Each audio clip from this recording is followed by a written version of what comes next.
Good. Now we can start. So I think without further ado, we'll just begin the final session of day one of the conference. And I know folks will join us over the next few minutes, and that is fine. I am Leslie Dixon, and I'm a Master of Arts in Professional Communication student in the School of Communication and Culture at Royal Roads, and as also an independent communication consultant. And beside me on the screen is my MAPC colleague, Ben. Ben, do you want to introduce yourself, or do you want me to do it? Totally. Sure. I'm a communications consultant as well. And I'm very excited to be here and to see Leslie. I haven't seen her face in summer.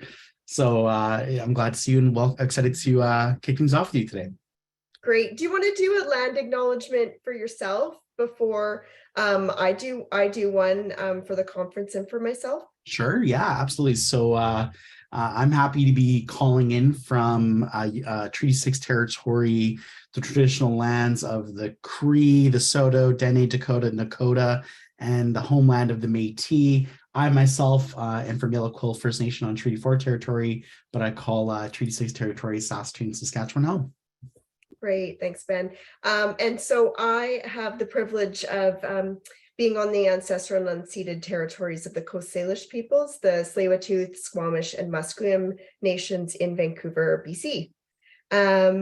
And I also want to share, before I get into introducing our amazing speaker, that Ben and I have both finished all of our requirements for our masters.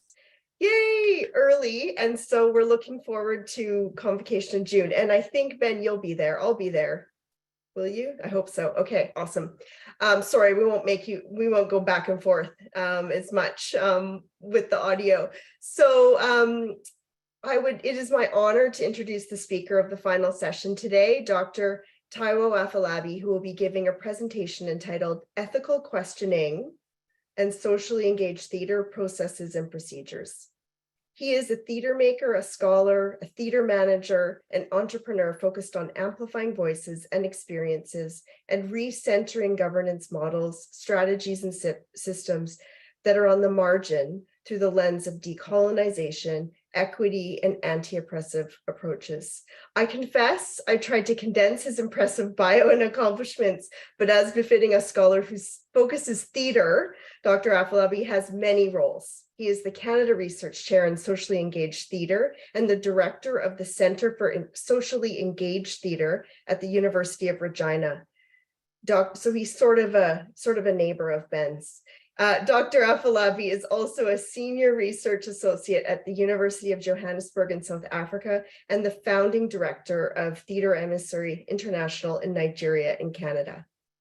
Before I hand things off, a few housekeeping notes. This session will be about 45 minutes in length, and we hope to have time for questions at the end.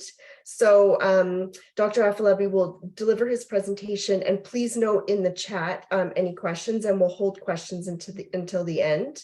So Ben and I will go off camera while Taiwo presents, but we'll be gathering questions that you pose throughout the discussion. And Ben will pose the questions to our speaker with my assistance as needed. And also a note that the mic and camera functionalities for the Zoom session are not enabled for conference attendees. So to ask questions of the speaker, please post them in the chat, and we have a process to log those so that we can ask those after the presentation is over. So without further ado, I'd like to welcome our conference participants to what promises to be a fascinating presentation. Dr. Afolabi, I will now turn things over to you. Thank you so much, Leslie and Ben. Deeply appreciate the introduction. Thank you for the opportunity to be here. Thank you to the conference organizers. Do appreciate the privilege to be invited to speak. And thank you to everyone that is participating today here.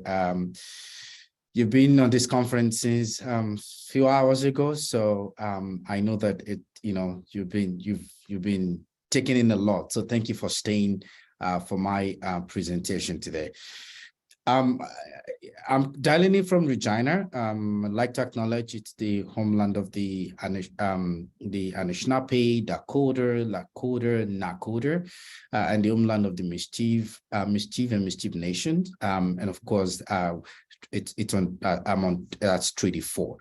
But one of the things I try telling that I've been doing in the past few months, you know, it's really when I have the opportunity to speak like this, I try to go back to TRC and just read one of the recommendations, and that decision came for me because I realized a lot of the time, particularly in my own world, and I'm having different conversations, meeting different people. It's not everyone that has taken the time to read TRC. So I've kind of taken it on my own practice to say, at least I'm going to read one item. So I will, if that's okay with everyone, I'm just going to read, if you have it with you, that's fine. I'm also going to read it out loud. I'm going to read from Media and Reconciliation, and I'm just going to read just 84. It's action item number 84, and I'm not going to read everything. I'm just going to read a few points there.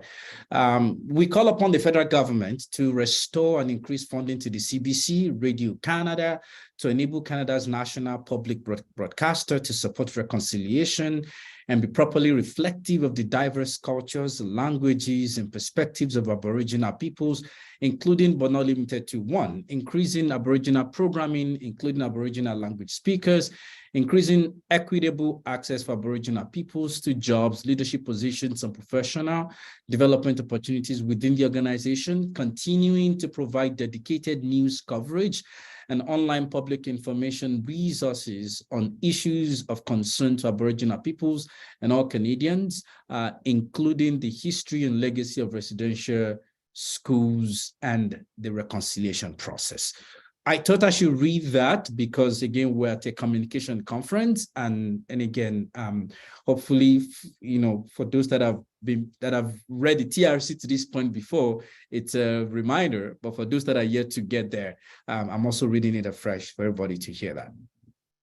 My presentation today, and I'm going to share my screen here in a bit. Hopefully, you can all see that. Just give me a minute here, trying to just amplify my screen here. Can you all see that? Yes, I'm confirming it's Leslie that I can see it. So I imagine everyone else can as well. Great. The title of my presentation is Ethical Questioning and Socially Engaged Theater. I have been introduced, so I want to introduce myself further. Please, if you have any questions, just put it in the chat. We'll be happy to engage together. I've done my land acknowledgement, and like I said earlier on, it's for me, it's about what can I constantly, as a landed immigrant in Canada, originally from Nigeria, I'm asking myself, in what ways can my work, whether in the academia or in community, connect to that? And that's my offering today to read it here. See. In the few minutes that I have, I'm hoping that this presentation, I would like to share ways ethical questioning, which I call EQ, can offer researchers and practitioners within diverse contexts, particularly research and community engagement, the opportunity to reflect before action, to reflect in action, and to reflect on actions. I attempt to highlight processes and procedures of engaging EQ through some socially engaged data projects in Canada and elsewhere. And I frame that within the lens of reflexivity, social justice, equity, and praxis. And ethical questioning really calls for a shift of ethics from a morality debate to a political debate. The reality is that theater is a means of communication, in its art form, we're communicating. And the kind of work that I do is really working in community. And it goes by different name: applied theater, theater for social change, social engaged theater, whatever the nomenclature, it goes by different nomenclatures. But I like to focus on some of the one project that I did here in Canada recently, and it's still ongoing, and a project that I did in Burkina Faso some couple of years ago. So I'd like to start by telling you a story, and I'm going to read from my note here. I hope you can still all see my screen. Yeah? Great, okay. So over a decade ago, I was devising a drama skit during a community theater project when Mama, not a real name, of course, she was a project participant and a community elder, asked me through an interpreter, who owns this drama? She continued, after we finish this work and you leave, do you owe us for the knowledge you received from us? Or do we owe you for the skills you shared with us? I replied to her that the drama belongs to all of us, myself and the community. This means that we all own it and no one owes anybody.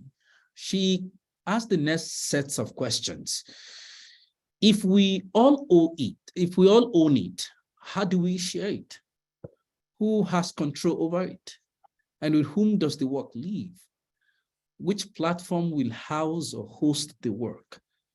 I answered her that since the creation of the work is a collective effort, the community will make decisions relating to the work, both the process and the product. She continued, so can we get the report of this work and any other outcomes of this project in Yoruba language? The language spoken, that's the language spoken predominantly in West Africa, Nigeria. I replied to Mama that I couldn't guarantee this, particularly because that request would require a skill set that I do not necessarily have in a comfortable way for me to write it in that language, even though I speak the language. And I don't have the resource to outsource it, which was, again, that was not available. So Mama returned to the group that were devising, feeling satisfied that she had asked all of her questions. But that was the first time a community member would walk up to me and ask me such questions. Later on, her interpreter told me that Mama mentioned that she was not really interested in the idea of co-authoring or co-authorship because many researchers have promised them this before. Rather, she was interested in two things. One is the control and the sharing of the knowledge generated from the research. That this is important to her because her community would like the work shared only in their community without necessarily disseminating it to the world. Though confrontational, Mama's question added to the seed of ethics germinating in me as a practitioner from theater for development background. This time it was not about an act, like the product, devising and all that, but the entire research process and what happens to both the process and the product afterwards. Her question centered on knowledge mobilization, as we'll call it in the world of research. But to broaden the impact of her questions, she was concerned about treating knowledge as a shared resource to be freely used by all stakeholders, who we consider as co-owners. She was posing a cooperative model in sharing knowledge as a resource. So apart from my experience in theater for development, my interaction with Mama was another experience that raised my consciousness and sensitivity around ethics. Mama's interpreter further shared with me that the community distrusts researchers because there has been experiences in the past involving practitioners, both locally and internationally, who extracted and never looked back. Although Mama confessed she did not really understand how it works, her children told her that many researchers abroad capitalize on the information from the community and package it into knowledge, which can help universities access more funding and advance the researcher's career. I was shocked when Mama told me that through her interpreter. I later learned that Mama had children living in the global north who visited her a lot and encouraged her to boldly ask these questions. Later on, I was told that Mama had visited her children in some countries in Europe and in North America.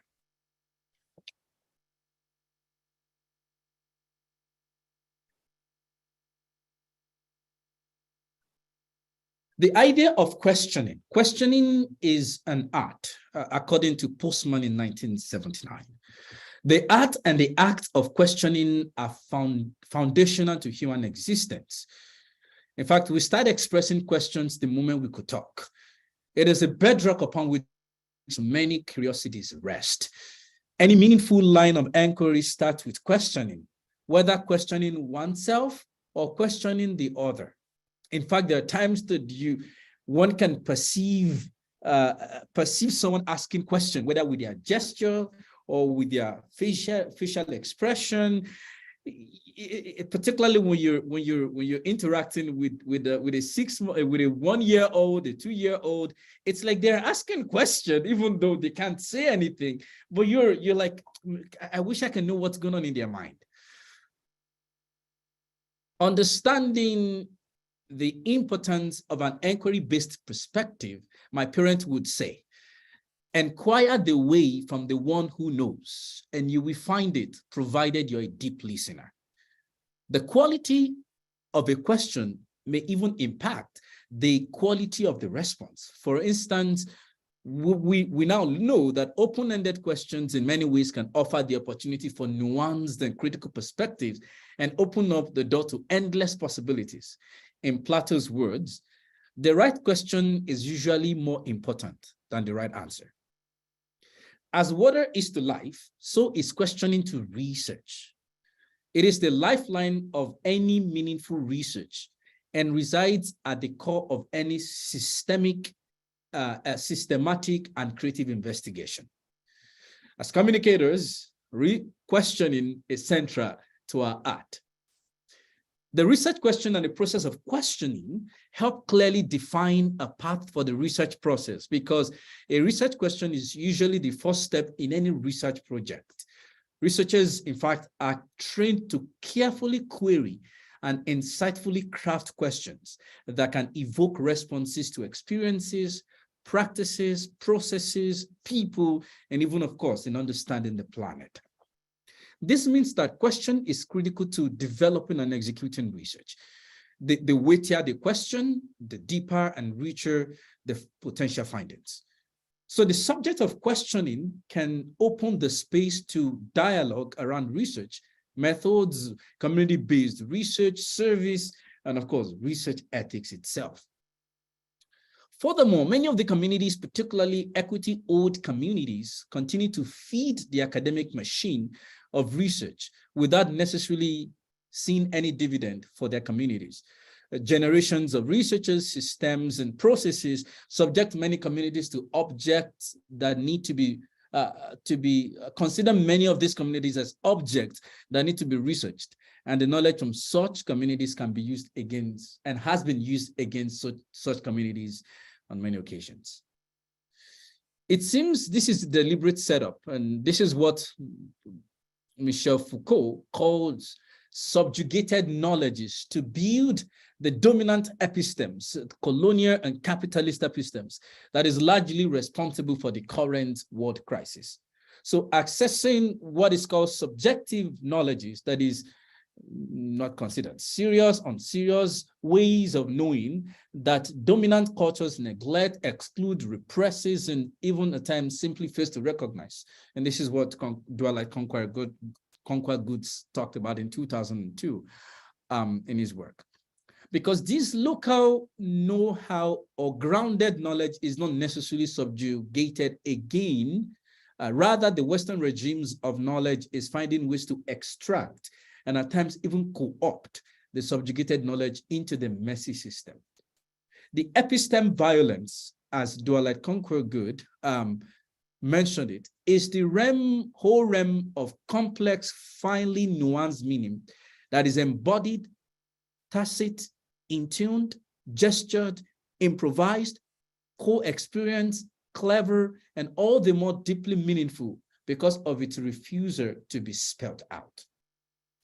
This is the realm where socially engaged theater dwells, an affect-driven, artistic, expressive form that uses the power of drama and performance to achieve its purpose.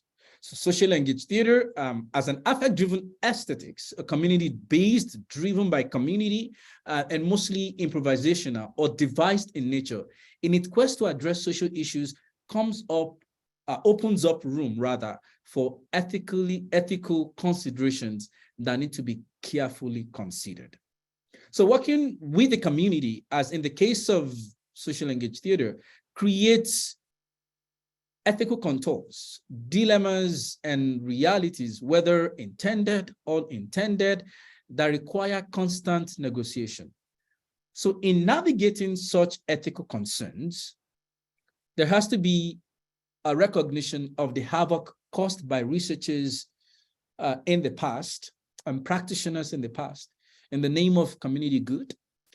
For instance, in recent times, researchers' moves or gestures are receiving intense scrutiny by the community because of the level of mistrust from the community's prior experience. I'd like to note here that writing ethics is different from doing ethics. As a researcher who has had the privilege to work in over a dozen countries across 4 continents, the question around ethics becomes critical, like the story that I started with.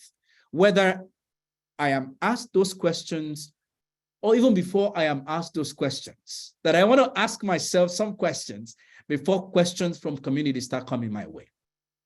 So beyond research, questions and questioning, therefore, are essential to any meaningful change. Change first at the personal level, to the systemic level, and even to the societal level, requires authentic and rich questions that grab people's attention, that engage critical thinking capacity, that provoke our consciousness and drive a desired action or change. So such right questions can traverse the personal into political and into the systemic. This exploration took me to my next slide, where I'm going to be talking about ethical questioning.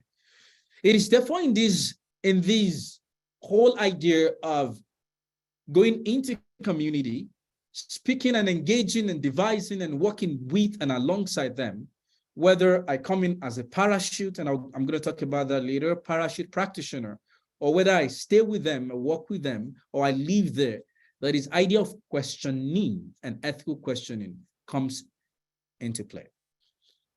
Ethical questioning is the process of asking practice-oriented and critical questions that have ethical implications in order to better understand or challenge the system one is working in.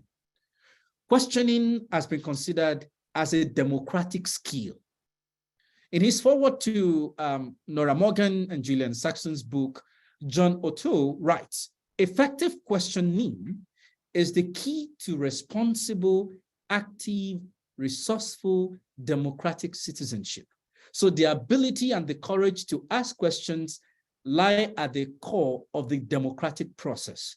Questions happen at different levels, from thinking to remembering to understanding, solving, reasoning, creating, and judging.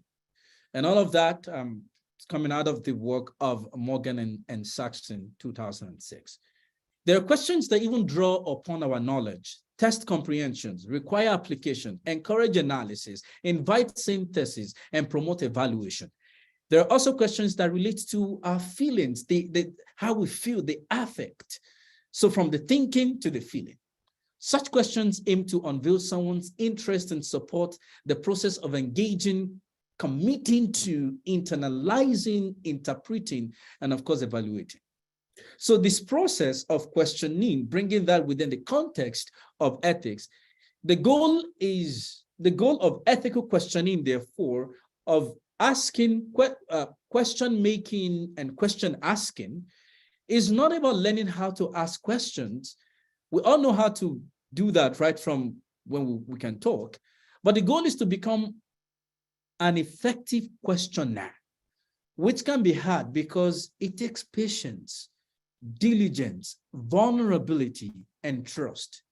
Ethical questioning recognizes the need for productive questions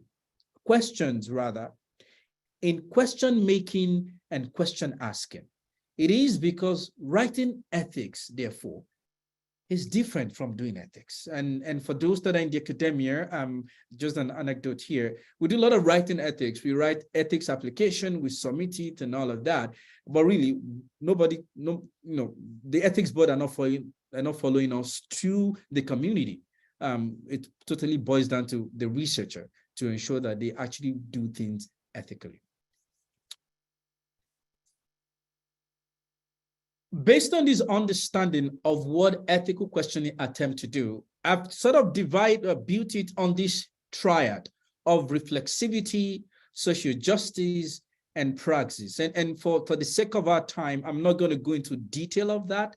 But what I want to focus on, because I'm going to use that as the basis to go into my next aspect of my presentation, I'm going to just looking at 2 case studies upon which I'm building, which I'm going to be using. I'm going to be talking about in the next few minutes. So building this on reflexivity and praxis and social justice, and then bringing that into starting first with our positionality starting with the self, moving on to what I call collective individuals. And by that, I mean the other, whether singular other as a person or as an entity, as an organization, but the collective individuals beyond just one person. And then bringing in the idea of reciprocity into that, the questions that I'm asking myself, can I lend that to other people? And again, and that's why I started with the example of Mama asking me those questions. And Mama did say that because she's been part of different projects over the years, she's asked herself those questions, and that's why she was able to actually, come up and ask me those questions. They were very confrontational, but really those were part of those just tipping point of epiphany for me each time I remember that. A lot of the time as action researchers or practitioners, participatory action researchers, or researchers working in community or practitioners working in community, we are taught to think about action, reflection in action, and reflection on action. And this is where I'm going to be dwelling on in the next 20 minutes or so. A lot of the time we don't talk about reflection before action. So what I want to do is based on reflexivity, and the idea of reflexivity is really picking up, again, those questions as practice oriented from the lens of equity. What does that mean when I'm going to a community? What are the questions I need to think about before, during, and of course, after? So it's built on this triad of reflection before, reflection on, and reflection in action, and then of course, reflection on action. The first thing first is always to start with my positionality. And I'm using myself, the 2 projects I'm going to be talking about as a case study here. Positionality as a researcher, it is not just about who I am or the lens I'm engaging with, but I'm really considering the multiple identities and hearts and realities that I hold, the multiple communities that I connect with. And I'm considering the sociocultural, economic, and political context that creates my identity as a person, as a father, as a partner, as a teacher, as a researcher, whatever we want to put into that space. But beyond that, my positionality even within my organization. I also want to investigate the positionality, the positions of others, and really questioning what does that mean, particularly for individuals, and of course for institutions. And for socially engaged theater, a lot of the times we work with so many communities, non-for-profit. There are times you have funders and all that. We need to start thinking about systems and structures, and of course the context of that work. And then really thinking about all of that within the context of social justice, within the context of not causing harm within the context of social good, and all of those things becomes very important through questioning. So I'd like to start. One of the projects that I'm working on right now is called Caribou Project. I was invited into that project by the Ugandan Canadian Association Association in Saskatchewan. It's called Caribou Project. It's really a theater artistic project that is geared towards offering immigrant Africans the opportunity to really express themselves and speak about their immigrant experience. In the name of the organization, I know is Ugandan, but the mandate is beyond Uganda. It's really bringing a lot of African immigrants in Regina together to create space for that. And so I was invited into that project in 2011 when I got to Regina, at the beginning of that, because that project has been ongoing, they started it before I came here, and they invited me into it.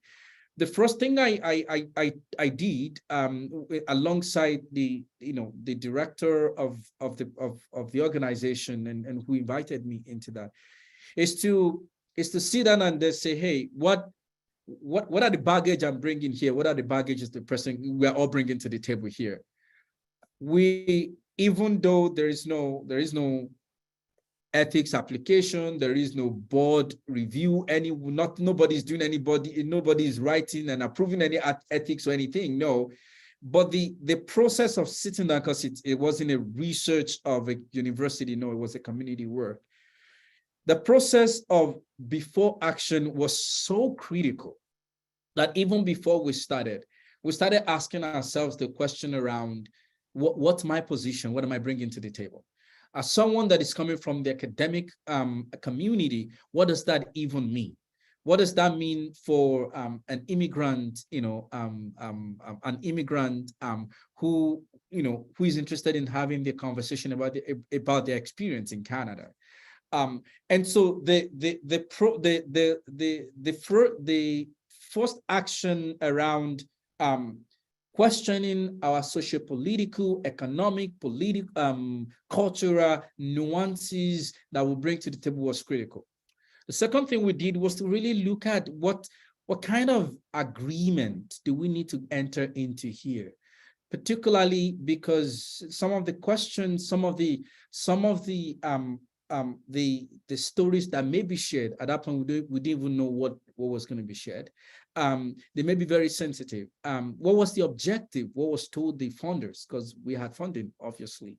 And so we're really asking ourselves those kind of questions in a practical sense, because a lot of the time, the before action, why it's important is that before we, at the level of conceptualizing the project, at the level of thinking about it, inviting people into it, having those expectations, having those sort of objectives, those guiding principles were very critical. And so when we got into action, the project started, and it was, we had over a month of bringing community members together. We did a lot of talks around racism, around anti-racism, and different kind of exploration, workshops and all that. What that helped us to do was that right from the beginning, we baked into that even our evaluation that we had to consider post on reflection, on action. So the idea of the before action was so important that right now, if I want to do any project, I'm not going to even get onto that project without tackling before the action first. And the reason why I'm saying that is that right now, any action in our community, in any community right now, is under huge level of scrutiny, particularly if it's in equity-owned communities. And I think I've talked about that earlier in my presentation about why that is. But beyond the fact that it's under high level of scrutiny, is that I'm also telling myself that I think I'm really at that point where I want to be more intentional. It wasn't as if I wasn't intentional before, but I really want to ask myself, does it even worth doing at all? Particularly the kind of work that I do is always in community, and whether I'm asked or I conceive the idea myself and all that. I really want to contribute in a meaningful way. Before I even talk about activities or anything, I want to have those clear lines. And then even at times it might involve me, having a conversation with my founder to say, these are the questions that are guiding the process. And so that was the first thing that we did on that before action. During action, that's when we now, of course, we did all the planning, what that looks like, scheduling and all that. But then during the action, that's when we were at every contact, every point in time, we're going back to check the content. We're going back to check the creative process. We're going back to check our methodology. We're devising. We use a lot of writing. The whole idea was for a lot of the participants to be able to write their work by themselves. They wrote monologues. They performed it. We're always going back. For me, it was important for us to pause, to take a pause, because we're then checking in the room. In what ways is me as the practitioner here coming to this space? In what ways am I silencing other people? Those questions that Mama asked me were some of the questions that I had to consider in terms of guiding the process of my own interaction and relationship with the community. We did the devising, and I'm not showing pictures, I'm not showing videos, because I don't have the permission to show that, and that's because the project is still ongoing, but I have the permission to share about the project.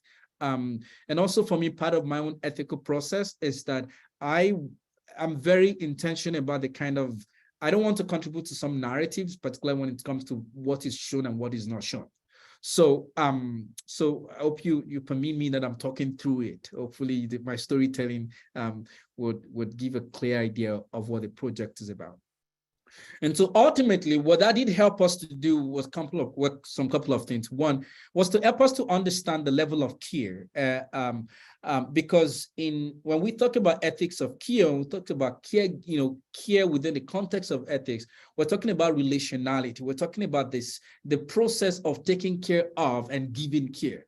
And we're really thinking carefully about what does that mean within the context of bringing different people together. It was an intergenerational project. What does that mean for this community? Secondly, it's also the idea of the critique of not just only the system, but even our own experience, right? And working with immigrant communities, there are a lot of experiences that we've had and that we continue to have, that we think about them all the time, whether good, whether bad, whether it's just there. And so having those series of conversations, whether through workshops or at the end, we just ask everybody, check in to how everybody's doing, or before we even start anything, what are we going to do today? How was the last workshop? How did it go? Each person writing their own narrative, checking in to know, are there any triggers? Are there anything you want to talk about? Do we have space for, are there resources that we need to provide and things like that? We're doing all of that during action, right? And then ultimately, evaluation, which is, after action, was that when we finished shooting everything, because of COVID, we couldn't perform together in person and all that. We had to shoot differently and work around that schedule. What that did help us to now come to the table is to now say, this project, did it really work for the community? And if it worked for the community, what does that mean for the future of that project or for the future of the work? So that's with the Caribou project, that's how we engage before action, in action, and in action, which is during action, and of course, after action. The second project I'd like to quickly highlight, and I've kind of talked about this before in my in some other presentations. Was a project that I did some couple of years ago in Burkina Faso. I think it was 2012, 2012. Burkina Faso is in West Africa, and they speak French. My French is not that good. And so I was invited as a parachute practitioner. We've heard parachute researchers, parachute scholars. For me, I was a parachute practitioner because it was hit and run, right? I came in and then spent, I think, some couple of days, weeks, and then I left. When I got into that community, the first thing I did was to do what I called, train the trainer. When I got in, I was assigned an interpreter who worked with me and another practitioner to work alongside me there. So the first day was essentially really walking through, the entire content which I developed. But what was and then the second step, I met with key stakeholders from their mayor to their counselor, rather, to the teachers, and then finally with the kids in the secondary school that I worked with. But what was interesting for me, was eye-opening for me, was that when I got into the space, I realized that those kids were connecting more with those two people, the interpreter and the practitioner that was connected with me. And so after the first day, going back to my heart of my reflection in action and on action, now I came back and I told myself, I kind of took a check in the room and realized that these kids were connecting more to those people than me. So I asked my two colleagues that were working with me, I said, for the next day, is it okay if you take the lead? All right, I know that I'm the lead, facilitator here and all that, and I came in to do this and all that, but this is what I observed. And of course there was that initial, hesitation and all that, but we sat down and I said, well, ultimately this is for the goal, the expectation, or our goal, or my goal for this project is the certain learning outcomes, and I want the community members. And when I say community in this context, I'm talking about these kids in this school. I want them to learn A, B, C, D, and the reality is that with the way things are going, they're not going to learn that because they were connecting more to them. And so we sat down, we had conversation with the colleague, and so what happened was that we kind of shifted in our role. And so they ended up becoming the lead facilitator for that day. And I ended up, gauging the room, supporting them. And if there's anything, they come back to me and we had chat and all that. And that experience kind of made me to start really thinking a lot about the impact of my own position in the community where I'm working, my approach to what I'm doing, not just only what I am doing, but really how I'm doing that. And of course, in 2017, I met the person that invited me, and we had an extensive conversation about the project and the discussion conversation when I left and all of that. And he referred to that the process of just switching and shifting that role really added immensely to that project. And so to wrap up what my presentation today, because it's a minute, because I want us to have good time for question and answer, is really thinking about what question in ways that the idea of questioning can help us within the context of ethics. Of course, in my own context is socially engaged theater. But the idea of before we even started, during, as we are starting it, as we are working on it, and of course, ultimately, in terms of evaluation, in terms of monitoring and assessing and all that. And of course, all of that, it's another big conversation. That can we bring to the heart of that, thinking about what barriers are we creating? What processes and procedures are we creating? What kind of care are we bringing into the room or are we not bringing? What kind of questions do we need to entertain, or what kind of way, where do we need to step back, and when do we need to come forward? And so,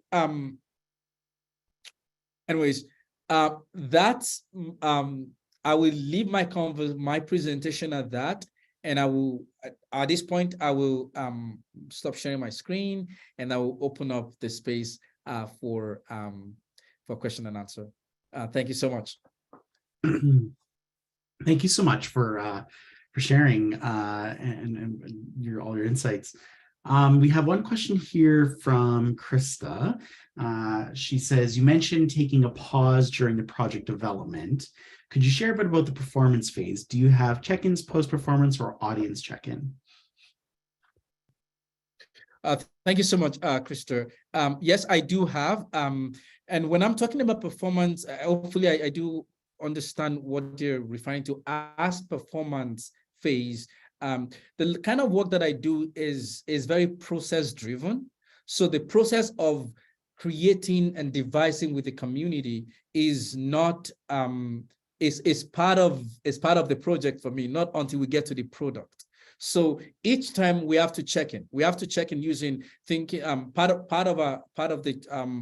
my checklist is really, again, going back to positionality, going back to what the language, going back to the systems in the room that are power that be that are in the room, whether funding or funders and all of that. And then when I have performances, I do have check-ins. Particularly what I try to do with my check-in with performances now, the product now, is that I do what I call like audience card. I ask my audience, I give them card to write their comment about the performance to see, is it useful for them? What kind of question they have? How do they relate to it? I also do a lot of workshops after performance, like where we sort of like sharing our knowledge and sharing the experience and all that. So those are the things that I've kind of built into that process, because ultimately it's all of that that can help me to, in my process of reflection on action, right? Because then after the project is done, I then bring all of that together to say, what does that mean? Okay, there are times that do I need to even follow up with participants who are part of the project? And a lot of the time for the audience member, I may not necessarily follow up with them because they might just come and go, right? Because I don't know them. But a lot of the time it's really with the participants. And so to answer your question, Krista, yes, I do that.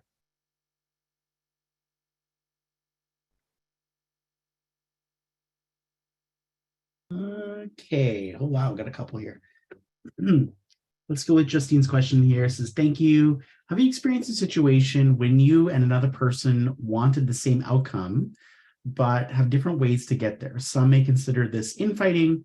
It is so common, even in equity-driven groups. Whose way becomes the lead?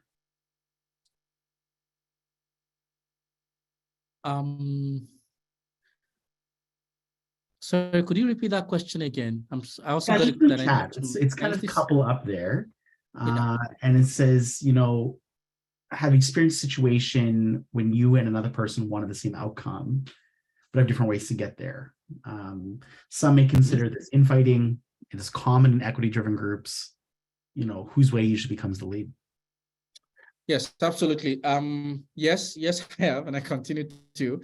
And again, when you're working with community, that's bound to happen. I think for me, what I try to do is to really step back. And when I talk about pause, to take a pause, it's to really take a step back and ask myself, what do they want? What do I want? Because there are times that we actually want the same thing, but we have two things. One, we're seeing it differently. And secondly, the way to get there is different. We have different way of getting there.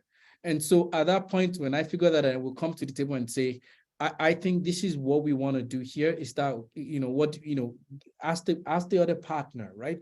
We're in partnership. And then from there, okay, if we've clarified that, it's a matter of language. If it's not, if it's totally different, then let's figure it out. But then in terms of how we get there, which is our motto, most of the time the method, my way is not a highway. And I think that's something that it's important that and the fact that I've been doing it this way does not mean that I have to do it. We have to do it that way all the time. Although I have to say that if I realize that the other way is, can be, detrimental to communities, I'll take my stand. I'll back out when I need to back out. And I've had to back out of project because of that. And that's because I realized that it's going to cause harm. But ultimately, if I realize that the way they're going to do it is different from how I'm going to do it, but it's not like it's going to cause any harm. Maybe it's a way for me to learn new things too, right? And see that compromise. So it's really about navigating those through conversation, through dialogue, making mistakes and coming back to make correct ourselves. And again, I always start with myself, because a lot of the time when those hesitations come, it's actually start with me. And then from there, and I think if all partners involved can start with themselves, we can have those things resolved. I do hope that. I think so. Just making sure we have a few more minutes yet here still. So That's right. One more here from Kay. Thank you. Would you have a suggested list of questions to ask ourselves and the people who we work with for the entire process of before, during, and after action? She understands that it may depend on the context. That's but right. it'd be great to help some starters a reference that we go to when it comes to this kind of questioning. Yeah, I was expecting this question, and the reason why I didn't put it intentionally was that I don't want to dump things on people. I'm also very mindful of my own positionality. Yes, there are questions that I've developed, and I've published on it. It's out there. I'm happy to send that to the conference organizer, and they can circulate it.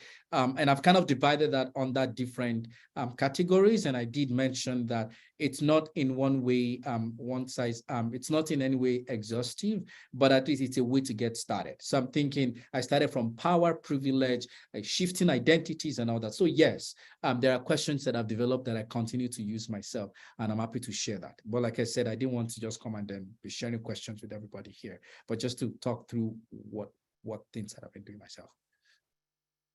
Awesome. What forms of audience care do you recommend are for theater that covers tough topics?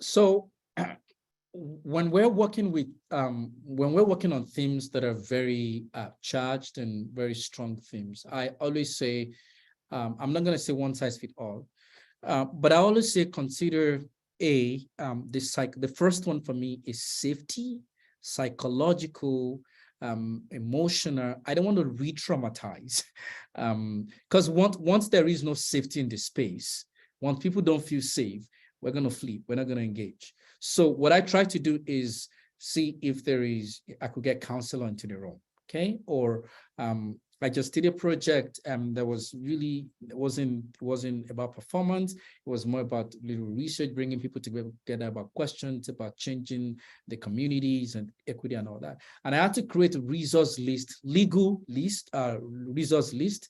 I had to create emotional, counseling list for, of counselors within the region. I had to create a list of community groups that folks can connect to. So I would say, depending on the project that we are working on, try as much as possible the first one for me is very, very important, is the psychological. Can we get counseling? If there's medical needs, yes. There's also practical needs. Like, prior to COVID, I do any stuff, food has to be in the space. That's really very important for me, because again, if I'm working with, a lot of community members, they are not there because I'm paying them. They're there because I should take that back, the times that I pay them, but it's not compared to, they're not like professional artists. They're doing it out of the fact that they love this topic. And so bringing food to the table even builds community. We exchange. So, and that's practical needs right there. So I always say it's good to really think about all of that in terms of taking care of participants and of course, taking care of the audience. And I've also typed the link to the article I was talking about, and it lists a lot of the questions that I've been using myself in this one. That's great. So I think we'll flip it over back to Leslie to wrap us up. Thank you so much. Great, thanks, Ben, and thank you, Taiwo. That was an amazing presentation. I'm sort of lots to think about for that for sure. And thanks to folks who posed some really great questions. So this brings us to the end of the session, unfortunately. I'd like to thank Dr. Afolabi for sharing his insights and knowledge with us, and for the many participants we had. We were over 100, I think, for the presentation. This is the final session for day 1 of the conference, and we hope you're able to participate again tomorrow, as there's an amazing lineup of sessions. In the morning, starting at 9 a.m., there's a session on restoring humanity in the classroom. Then there's one that I'm definitely going to tune in for, one on Indigenous professional communication, with a great lineup of speakers for that one. And then the last session of the morning is one on Western media coverage of the recent protests in Iran, which sounds fascinating. Tomorrow afternoon, starting at 1, there are 2 final sessions. The first is on narratives of our lives and humanity during the current challenging global period that we're living in. And lastly, a session on and with ChatGPT, which is a topic that seems ubiquitous of late. I had a host guest a month ago, and that was all he was talking about. He must have shares, I think. So as I said, tomorrow's session begins at 9 a.m. And we hope you can join again tomorrow. And if you're registered as a participant, a reminder that we'll be sending out a recording of all of the sessions, including ones that you were maybe not able to tune in to, with many different obligations. So once again, a thank you to our presenter and to my lovely co-moderator, Ben, and fellow MAPC soon to be grad. And I hope all of you have a great afternoon. Yeah, and that is the close of our day.